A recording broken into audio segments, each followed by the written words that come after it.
if you're here, you don't need to be told that the climate crisis is a health crisis. You get it. You feel that you gave up your time, you gave up your energy, you probably are already working on some aspect of the solution. You don't need more evidence. You don't need more data. We don't need more talking. So I'm not going to talk about that. I'm not going to talk about why the NHS has invested so heavily in the response to climate change. It's clear. If your core mission is to deliver high quality care for all now and for future generations, full stop, you cannot do it unless you tackle climate change. It is just not possible. That part's clear. The why is easy. The what is easy.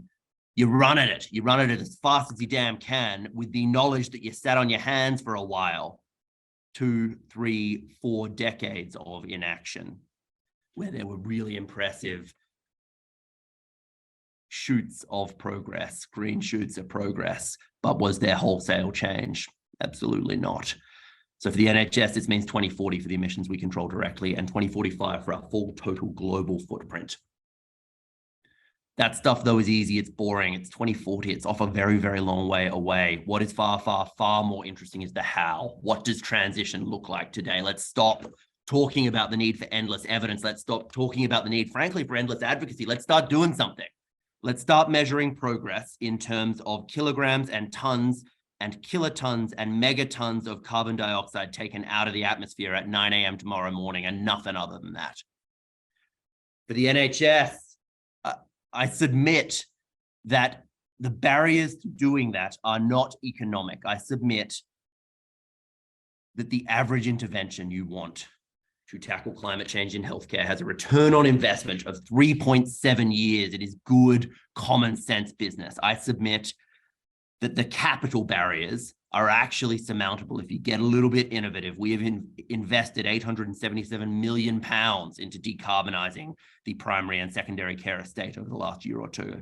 I also submit that there's not a technological barrier anymore. Sure, there are innovations, but when the NHS turned around and said, we need a zero emission ambulance, well, uniquely, the NHS was able to innovate, was able to develop prototypes, and was able to get to the point where there are zero emission ambulances roaming the country today.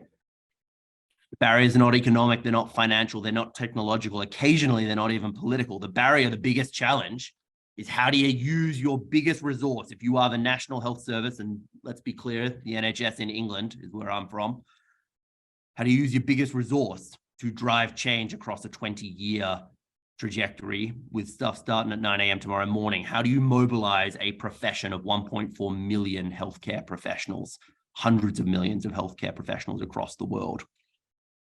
3 things matter, I think. Autonomy matters. People have to feel like they are in charge, like this is their transition, my transition. Capability, capacity, they need the time, they need the skills to run at this challenge.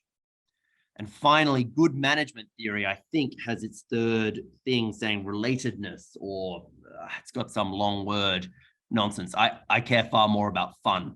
I think this transition has to be fun.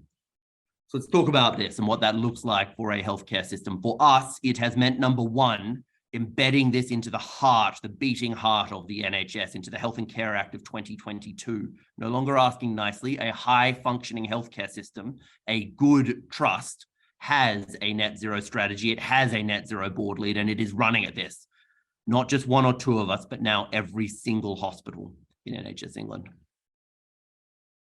You give people the permission, you put it into their job descriptions. When it's in the Health and Care Act, no one gets to say. When it is in your hospital's local strategy, when you have a board level lead, no one gets to say, I would do that, but it's not my job.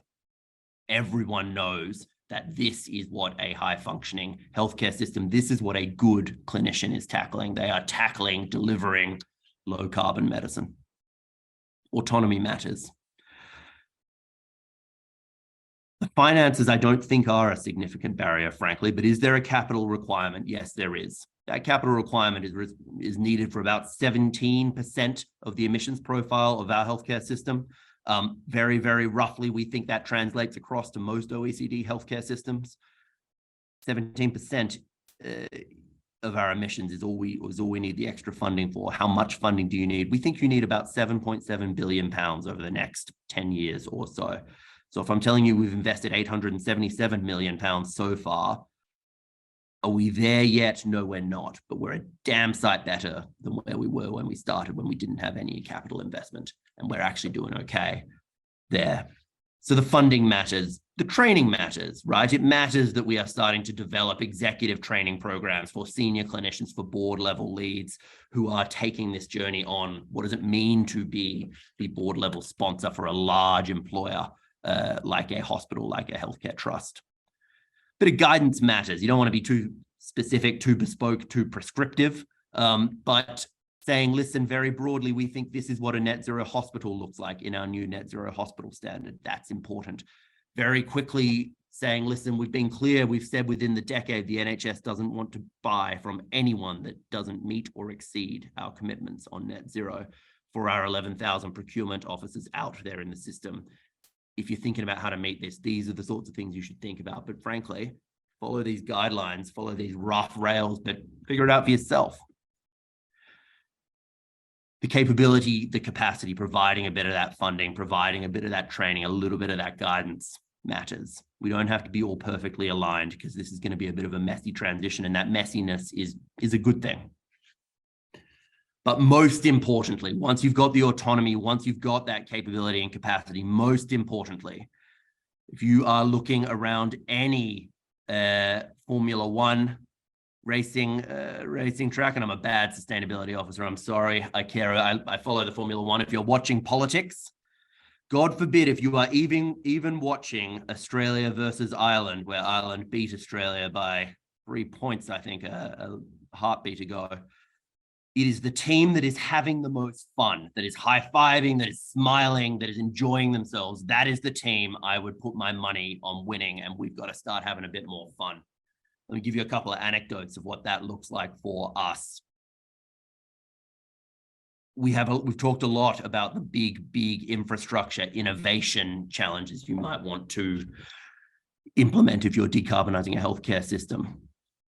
But there are also 1,007 good ideas out there in the real world, out there in the system. We had a micro grant scheme. We put out, if you were a community nurse, if you were an occupational therapist, if you were a pharmacist, and you had a cool idea, you thought, God, the world could be different. I bet you I could do something just slightly different if you just gave me a little bit of cash, £5,000, £10,000. We had that for you. The criteria, pretty simple. You had to directly improve the health of your patients. You had to directly tackle climate change. And you had to have fun. You had to shout about it. You had to learn something. We were worried because 2022 has been a busy time for the NHS, busy time for healthcare everywhere. We were worried that we may not get many applications. I think we set the limit of what we thought success might look like at about 40 or 50 or so. What we forgot was that when you give people the opportunity to take control of the future of medicine, they grab it with both hands and they run at it. We had 17,000 applications, people standing up saying, I've got a cool idea and I want to try it out. I'm going to put my time where my mouth is, where my ideas are. Damn cool things like that. Damn cool things like the first drone delivering life-saving chemotherapy medicines, replacing a truck, a hovercraft, a truck, and another van. Things like the world's first zero-emission ambulance, the world's first net zero surgery, first baby delivered up in Newcastle, net zero delivery. Those sorts of things are fun. They're exciting. They create a little bit of competition. Bring it on. If you can get the autonomy, the capability, and the capacity and the fun right, if you can get people to focus on the 9 a.m. tomorrow morning question, not what is the perfect thing I should do, not what should I do in 2030. I just don't care. What are you going to do at 9 a.m. tomorrow morning? If we can get, frankly, all of us on this call, everyone across the NHS focusing on that, it's that transition where it's no longer just one healthcare system. It's now 10 healthcare systems, 15 healthcare systems.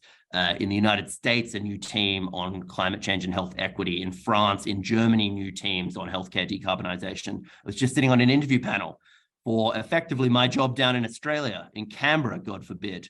If you can start to get that critical momentum, that's where this stops becoming just positive, just possible, just something on the side. It starts to become the inevitable future of medicine.